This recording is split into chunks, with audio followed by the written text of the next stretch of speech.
Hold on, hold on.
Good afternoon, Barbadians and visitors. Let me say how glad I am to be talking to you again this afternoon. And it feels a little lighter, and I hope that it will continue in this vein. Um, Many of us have been monitoring our performance since the beginning of March, and since last I spoke to you. And I just want to contextualize it first for us because I've promised you that on each occasion, every 2 weeks, I'll come back to you and we'll talk through and get through this together. And hence, this afternoon is no different. The Minister of Health is actually here with me, but this afternoon he's been able to give me the test results. That 746 tests were done yesterday, and thankfully, we've only had 19 new positives, of which 7 were male and 12 were female. And at the same time, I think the dashboard will show that 38 people are being released from isolation today. Of those 19 new positives recorded yesterday, 8 of them were people who are already and have already been sent to Harrison's Point previously for assessment, and therefore only 11 new persons who were not in the Harrison's Point facility would have been tested yesterday. All positives have been received and tested, as I said, from yesterday. This comes on the heels, my friends, of 4 days of steady decline in positive cases. That's nowhere enough, but it is certainly trending in the right direction. The number of new confirmed infections reported for the 2-week period under review was 520, which is almost a 50% decrease. In fact, it's a 46% decrease from the previous fortnight, where we had 960 persons. The cumulative incidence, therefore, for this period is 180 positives out of every 100,000 people, compared to 334 positives out of every 100,000 people. An improvement, as I said, of almost by half.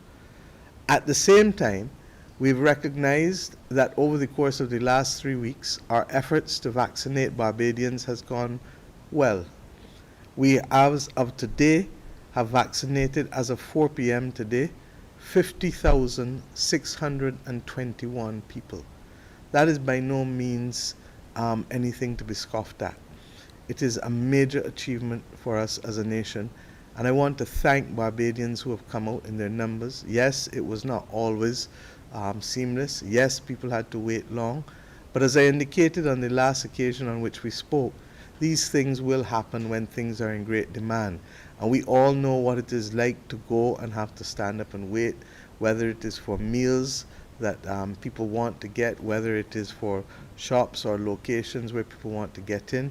And obviously, there is great demand for vaccinations because people understand intrinsically that if we're going to turn the corner, the more Barbadians that can be vaccinated, the better for us in terms of being able to achieve herd immunity, and the quicker we can have a semblance of, I don't want to say normalcy because I don't think that we're going to see normalcy in a hurry for anywhere, but a semblance of what is indeed possible if the risk to Barbadians is considerably reduced as a result of the large numbers of persons being vaccinated.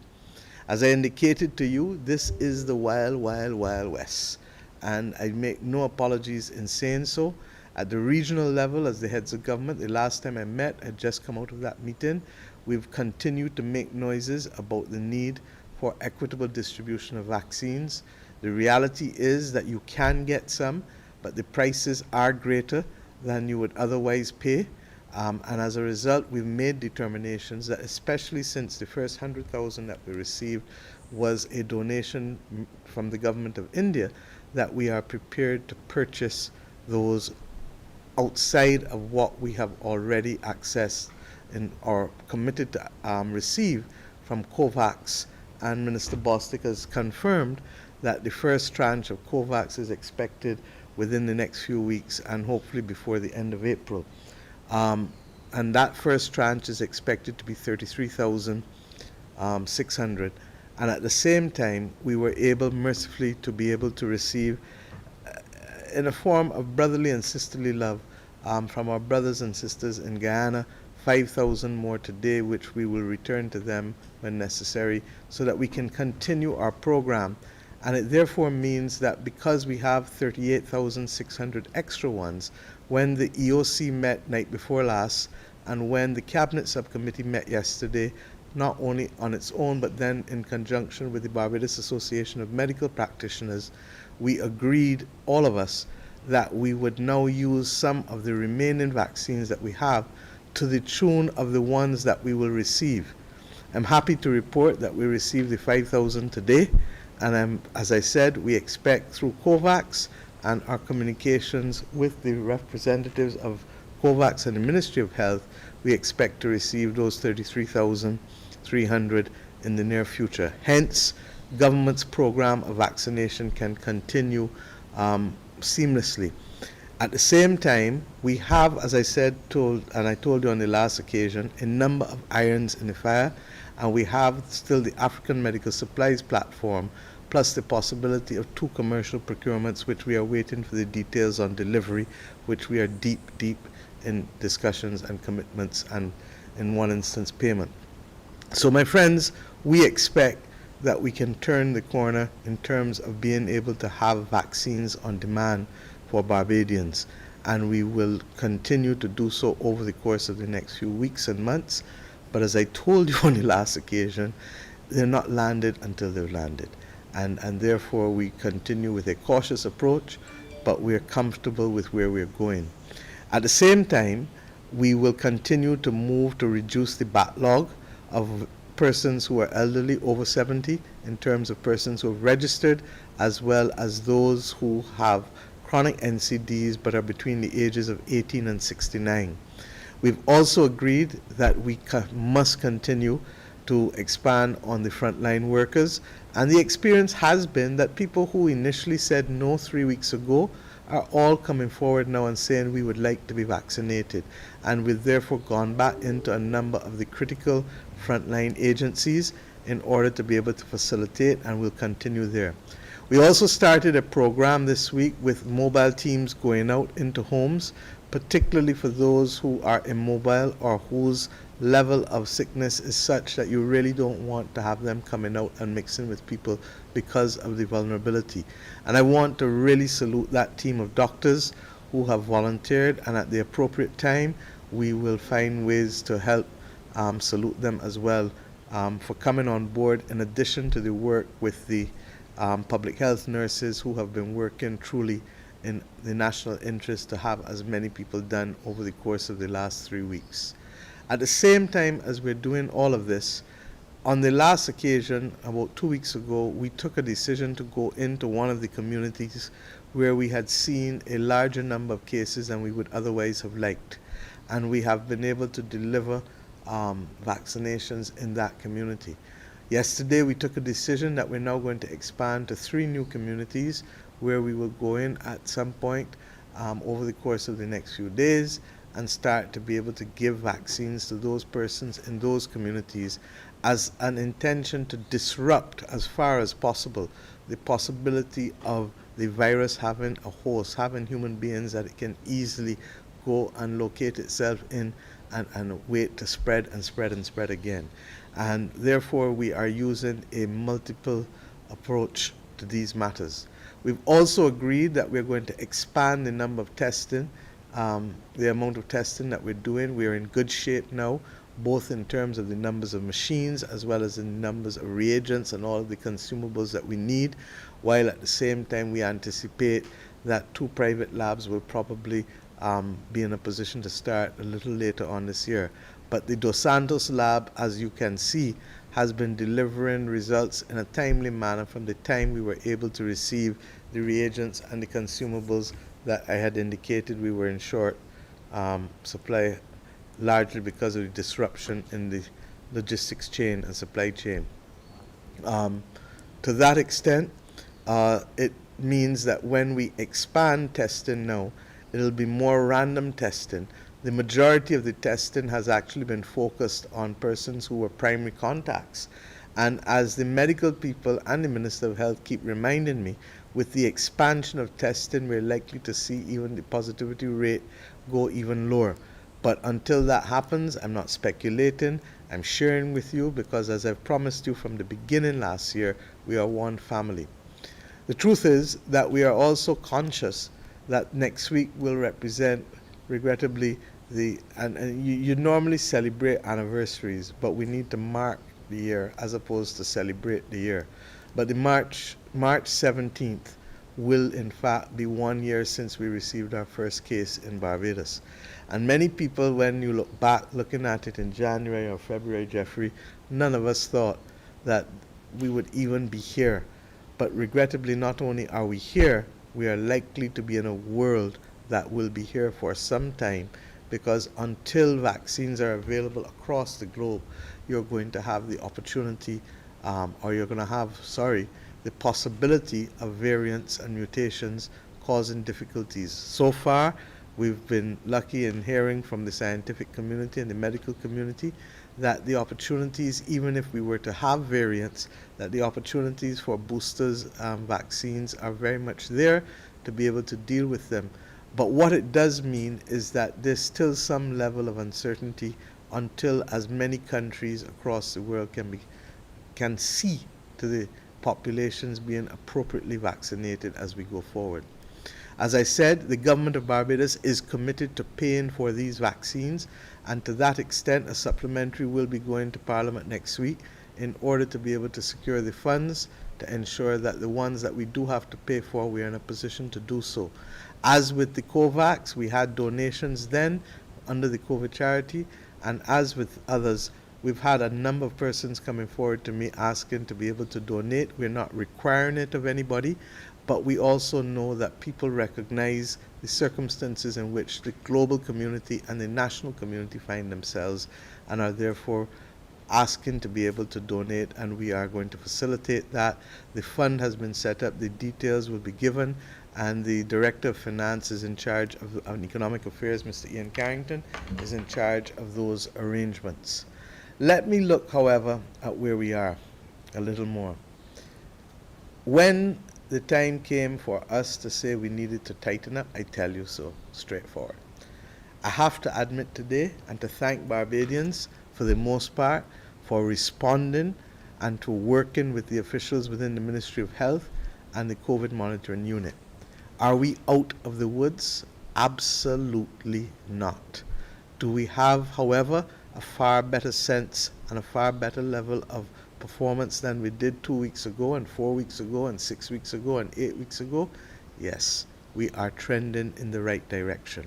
But as we were told when we were children, many a slip between cup and lip.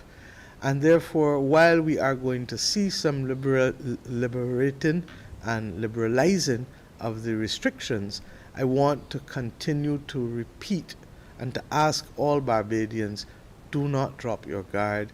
We are certainly too close to getting to a point of safety for us to do so at this stage. And to that extent, I continue to remind you to cooperate, please, with the Ministry of Health, because it is in the Ministry of Health that we've been able to find and do the primary contact tracing. That has allowed us to begin to get ahead of things. It has allowed us to be able to coordinate and to be able to ensure that in the monitoring and compliance people are responding. And all of these things are making a difference For the most part, I've been around the country this week. I promised people I was going to St. John on Monday. I spent the afternoon in St. John on Monday across the parish and other parishes on the East Coast for that matter. And for the most part, I would say that there is much higher compliance with the wearing of masks and social distancing than there was before. There are still a few instances of people wearing their masks below their nose, around their neck, and on their hands. And I want to remind you, let's not do that, because you're only hurting yourself and you're hurting the people who are relying on you to be compliant with the protocols so that you don't become a host for this awful virus and carrying it to other people who may react worse than we are. I'm saying it not because you haven't heard it a million times, but because things that are reminded, that we remind ourselves day by day by day by day, we are more likely to continue to adhere to them and to let them become habit. So right now you walk out the house, everybody now has a new habit. Where's the mask? Got it? Let's go. Okay? So that these are the things that matter. And I really want to thank Barbadians because for the most part we have seen a considerable change in behavior. But as I said, we are not quite there. And my judgment is it is still going to take a little while longer. And to that extent, the Cabinet today in meeting and having received recommendations from the EOC and the Cabinet Subcommittee yesterday, we discussed the importance of the principle of allowing Barbadians to be able to work and earn a living for the most part as far as possible. It means that we are taking a chance once again, and we believe that we can take it conscious that what I just said about persons complying will continue, and that where we fall or we appear to be slipping, that others will remind us that don't slip. Do what you have to do, comply, wear the mask, for physical distance, sanitize, do what you have to do in this location to make it different. It is against that background, therefore, that we are going to make the determination that first and foremost the curfew will be relaxed and it will now be from 9 p.m. to 6 a.m. in the morning. From 9 p.m. at night to 6 a.m. in the morning. We are still keeping Sunday as a day closed from supermarkets and commercial and other retail stores until further notice. But against that background, however, we are agreeing that those persons and those businesses that need to work, with the exception of just a few, will be allowed to resume work from March 15th on Monday. Those sectors that we are not prepared to acknowledge at this stage that are capable of opening are things like gyms, because we believe that the risk is still too high. The medical fraternity, public health personnel believe that the risk is still too high. Pleasure craft or private charters, because we believe we don't have the capacity to monitor them sufficiently. And of course, those matters pertaining to anything where people will have an ability to be able to be alone in terms of 6-foot distance radius. And what do I mean by that?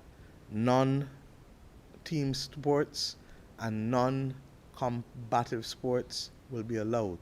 But those things like cricket, like football, like volleyball will hold on for another few weeks. Where does that leave you? It means that those sports, for example, like road tennis or lawn tennis or diving or anything, golf or walking or hiking, those things will be permitted. But anything involving team sports or any kind of contact will not be permitted at this stage. The only two non-team sports that will not be permitted will be squash and table tennis, because of the size of the board. And the Minister of Health, many of Barbadians may not know that he is a former table tennis champion expert, so he himself is hurting at the fact that table tennis will not open, but they and others recognize that the risk is really too great at this stage. So we're trying to balance as far as possible. What does that mean in real terms? It means that we're taking chances for the commercial sector, the retail sector to open back up. It means that hairdressers and barbers and estheticians, subject to the protocols that have been agreed before, can open back up. It means that restaurants will be allowed to open back up within the time frames for the curfew that we've established, but with one exception, that there will be no in-house dining for fast food restaurants, but all other restaurants can have the in-house dining based on the density and protocols that were previously agreed on with the COVID monitoring unit. It does mean that we have a situation, therefore, that the fast food restaurants will continue. They will probably open even later because of the later curfew, but there will be no in-house dining in fast food restaurants. So it will be drive-through or it will be delivery as expected. With respect to the transport sector, sorry, before I go there, in terms of in-house bars and restaurants, there can be no congregating around the bars. All of those things were agreed to beforehand, and therefore the COVID monitoring unit will continue to enforce them as necessary. With respect to the transport sector, clearly if we are allowing Bajans to go back to work, then clearly we're going to have to move from the 60% restriction. At this stage, the public health officials still want a cap at 75%. What does that mean? That the bus will take the capacity for 3/4, and of course, with masks being mandatory in public places, we will expect all persons on public transport to keep their mask on. If people are going back to work, it does mean that day nurseries and daycare facilities will be permitted to open, subject to the same protocols once again. As it relates to schools, I've only today just received a note from the Ministry of Education, which has to be the subject of discussion on the Common Entrance exam next week. But the Minister of Education is going to have to be in discussions with the teachers and others. But we are conscious that we are around the Easter period vacation anyhow at this time. And to that extent, therefore, further announcements will be made as to what can be permitted. We are conscious that and sensitive to the fact that there are different needs for different categories of children, and that some children may require more intense support, and therefore it is urgent that those meetings be had next week, and by the next time that we speak, we should be in a position, if not before, to advise you on what the arrangements for schools. But in the interim, day nurseries and daycare facilities will be permitted to open subject to the protocols. My friends, there is still a clear and distinct risk, especially if you have not been vaccinated. And I therefore appeal to persons to please, please, please follow the protocols. I'm also appealing to companies and to sectors, especially companies that have more than 25 persons on staff, that they need to put in place compliance officers, because you really do need somebody who comes to work every day just to walk around and to make sure that people are compliant. That number is actually a number similar to the number required under the Occupational Safety and Health at Work Act, which directs that there must be a safety and health committee in organizations with 25 or more staff. But I'm going further. I'm saying that even in sectors where there are less than 25 people, that it is in the interest of the sector to come together and perhaps even share the cost for compliance officers outside of government's compliance unit. And why? Because one bad apple spoils the whole bunch. And it is therefore in your interest to make sure that other persons who are in the same sector as you are following the rules and following the protocols. I think we all know the price of what happens and what we pay when we don't follow the protocols. Government itself, as you know, established units with our own compliance officers for the larger ministries, the Ministry of Health, the protective services, be they police or BDF or others, and we want to continue to make sure that everybody across the country does it. But let's get real too. Who is the best compliance officer? You? You meaning every one of you out there. And I want to tell you that if you see something wrong, then you talk to the people. If you go into an establishment, you see they're not following the protocols, very politely, don't get it into any noise, very politely say, excuse me, sir, excuse me, ma'am, I don't think you are following the protocols and you may want to do so. And if when you go back or when you tell them that they ignore you or they refuse to, well, then you have to, the compliance unit numbers 536-3865 during working hours, outside of working hours 536-4500. Why? Because all of us are in this together, and we will be as strong as the weakest among us. So, in summary, businesses may reopen, but the curfew remains in place even though we have moved it back from 7 p.m. to 9 p.m. In short, no gyms, no nightclubs, no cinemas, no theaters, no pleasure craft, whether chartered or privately owned. But other than that, we are allowing people to go to work and to be able to do what they have to do. With respect to churches, we've agreed that we will move the numbers for weddings and funerals um, to and churches.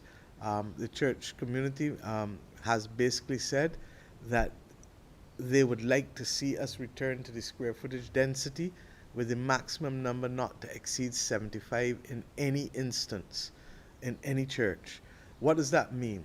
That if persons can remain 6 foot apart, 6 foot to the left, 6 foot to the right, 6 foot in front, 6 foot behind, which means invariably that they'll probably have to take out or restrict access to pews and to do it every other pew, if not every 2 pews. But even with that, the maximum number of persons in the church shall be 75. And the truth is that this was one of big and deep debate because there was tremendous recommendations, there was tremendous support as well for recommendations to limit it to 25 and to only do the streaming. We are sensitive and conscious that especially in difficult times, people need to have an anchor. But equally, I want persons to recognize that if you're not vaccinated and you're going into a place where people are taking foolish risks, you don't have to go. You don't have to go. And therefore, I leave it ultimately to the judgment of each and every Barbadian. But I am satisfied that the churches and the priests with whom we have spoken will adhere to the protocols, and therefore we are taking a chance, even though we know, especially in churches, because of the singing, that there is increased risk. And since we all know that, we're going to work with the Christian Council and the Evangelical Association to see how best we can continue to manage this as we go forward. But as I said, if we can get as many Barbadians vaccinated as possible, this will be a moot point. And therefore, we're going to start also the stronger public education. We obviously recognize that there was tremendous demand, there continues to be tremendous demand, but we do know that there is still need for public education for some people and some sectors, and therefore the Ministry of Health, in conjunction with the National Vaccination Committee and the Communications Unit, will work with the different sectors in order to be able to ensure that persons recognize that vaccinations are not what others would want them to be or to believe. Both myself and the Minister of Health have had both vaccinations. And as you can see, I'm talking to you, I'm looking the same way, I'm feeling the same way. I may be a little tired, but beyond that, I don't think that's because of the vaccination. That may be because of a lot of other things. So my friends, let us work together and go through on this. I'm asking Barbadians to please stay the course. We are not yet out of the woods, but we have come a long way from where we were. And we will continue, in my view, to get there if we continue to adhere to the protocols. We recognize that people must work again, and that as people go to work, we ask people to be cautious, to be vigilant, to be sensitive, and to ensure that we can move forward. I hope next week to meet with the social partnership again as we continue to discuss other areas, and in particular the issue of schools and education, because believe you me, as a former Minister of Education, I feel the pain of those parents whose children have lost effectively the better part of a year in education in this country. But you know what? It's across the world. And to that extent, what is more important is not that a year has been lost, but it's how we're going to make up that year. Because at this stage of life, you have the benefit of age, as people would tell you, so that if you leave school it is more important to know that you've left school with a body of knowledge than to say that you left school at 15, 16, 17, or 18 or 19. So age is less relevant, but the body of knowledge is important. At the same time, I hope to meet with the public transport sector. I know you are hurting. I hear you. I'm going to meet with you next week. I'm going to meet with the tourism sector next week as well as we plan out going forward, because believe you me, we have a duty to bring back this economy to some level of stability. Earlier this week, the minister in the Ministry of Finance would have laid the estimates of expenditure and revenue, and we expect to start those debates from Monday going forward in the lower house.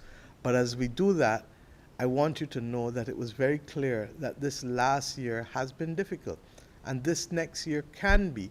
But if we do it right, my gut tells me that the second half of the fiscal year is going to be much better than what we have experienced in the first half and what we would have experienced in the last year.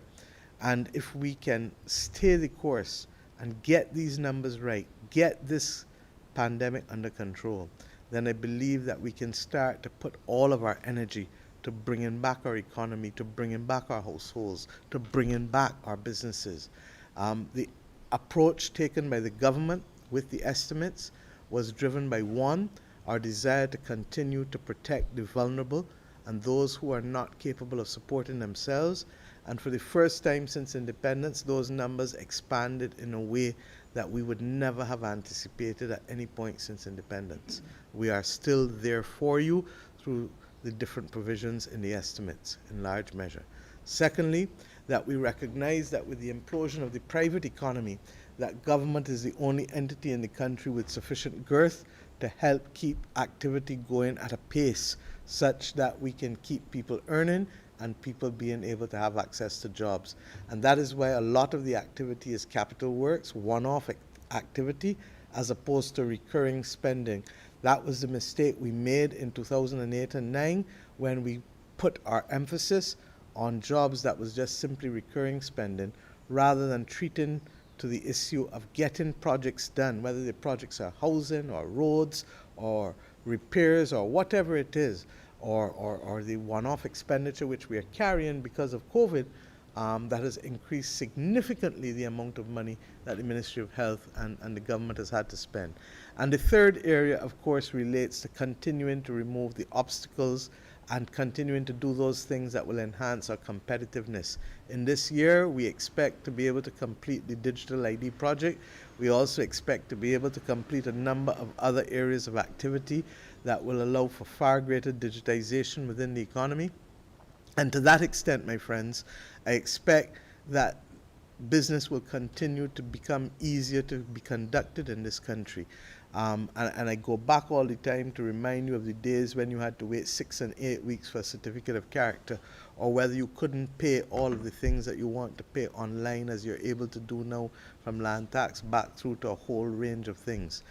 We expect that whether it is liquor licenses or other forms of registration, passports, immigration, etc., that within the next 3 or 4 months that we will be in a position to roll out a number of those.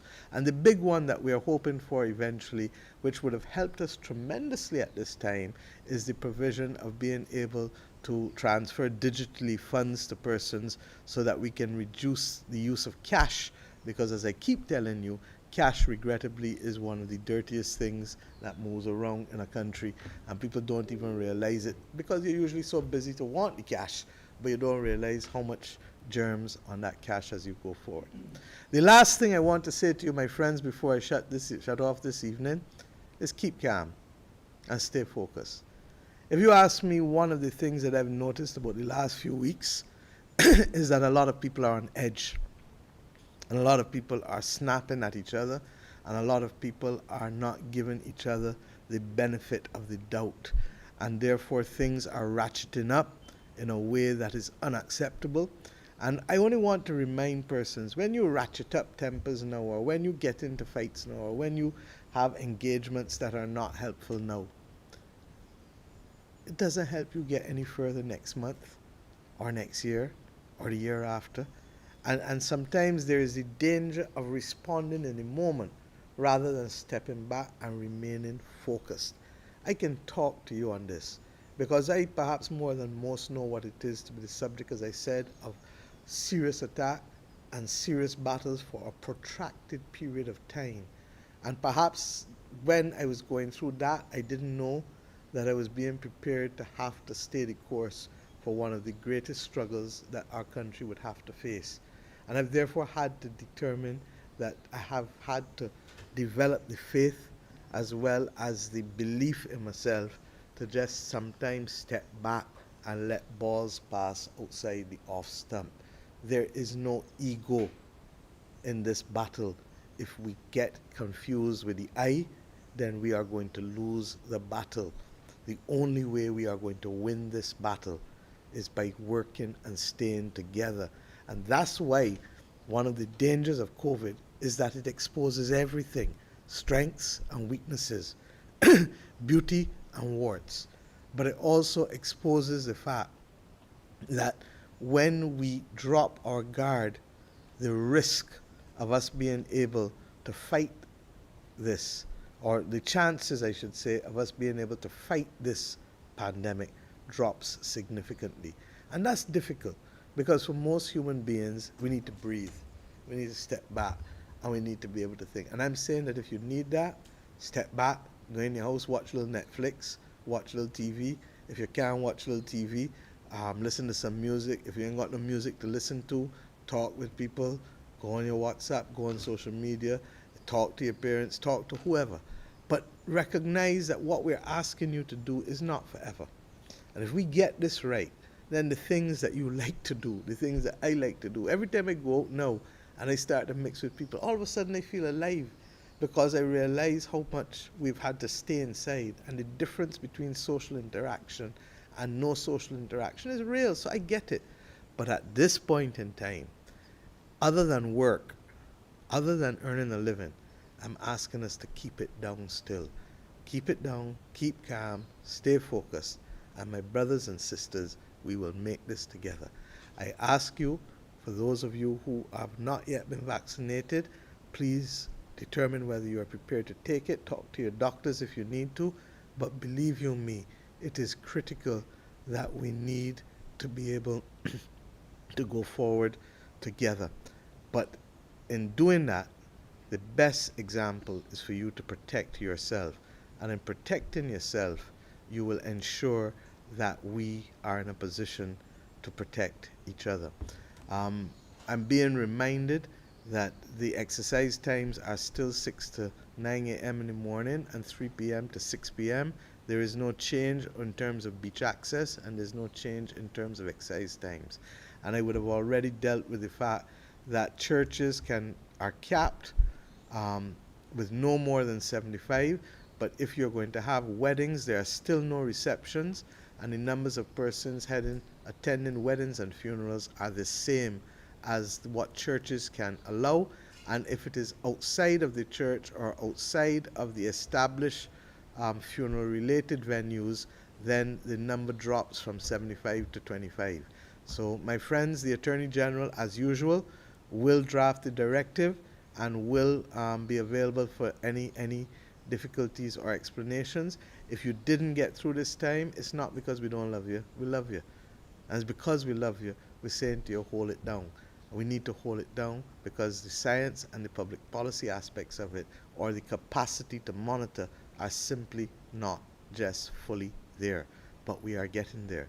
I want to thank you truly from the bottom of my heart, and on behalf of my government, to say thank you, Barbadians, for walking this journey and helping us to turn this corner. But I'm asking you to stay the course, because with God on our side, we have no doubts nor fears. Thank you, and God bless.